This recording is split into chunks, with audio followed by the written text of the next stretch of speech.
One of my colleagues during COVID time, when we were close to the public, managed to make chocolate out of the crop of this tree. I tried with a few and I definitely lost patience with it. Hi there, I'm Alberto, botanical horticulturist in the Princess of Wales Conservatory at Kew Gardens. I'm standing in front of the Theobroma cacao, the chocolate tree. It's a tropical tree native to Central and Northern South America.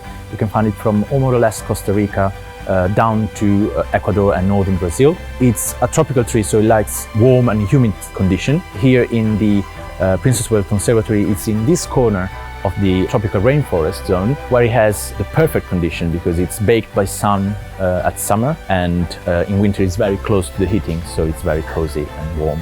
What makes the trees special, other than it produces chocolate, is that the flowers actually grow straight from the trunk and the older branches, a trait that is quite common in tropical plants, and it's called botanically cauliflory.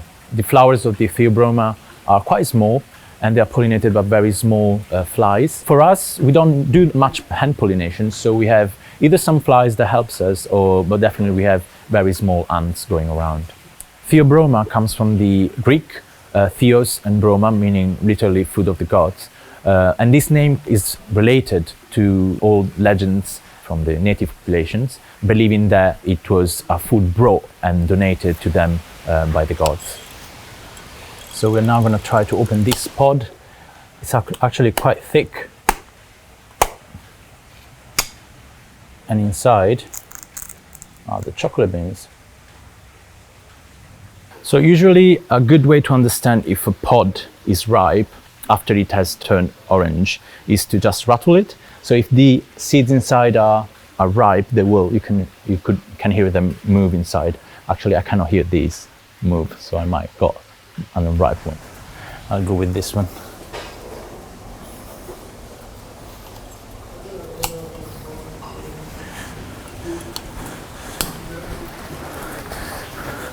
So you can see this one is already going over, so it's probably overripe, but we're gonna probably see the seeds inside germinating.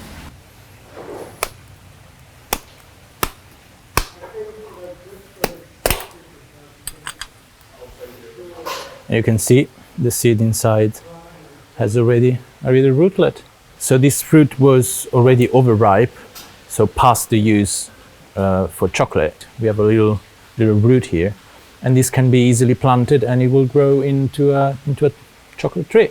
My favorite fact about the Theobroma is probably the fact that the seeds are recalcitrant, so they cannot dry, they cannot be stored as dry seed.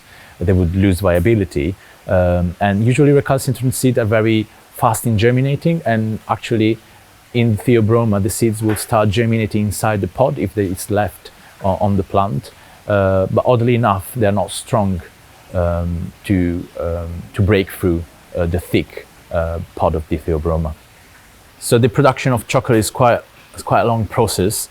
It starts obviously with the ripe fruits. Chocolate beans get collected, then they're fermented, dried, roasted, and at that point you have chocolate nibs. And after you have chocolate nibs, they can get grinded and transformed in chocolate. I managed to get to the roasting bit, but with the cleaning from the husks, I just gave up. So I still have a little bag of chocolate nibs to be cleaned at home. At some point I'll try, maybe it's too late. The very thin layer of pulp around each seed actually is quite tasty. It has a general tropical juice taste, and it is used in the tropics where you can get fresh fruits to make juices and smoothies.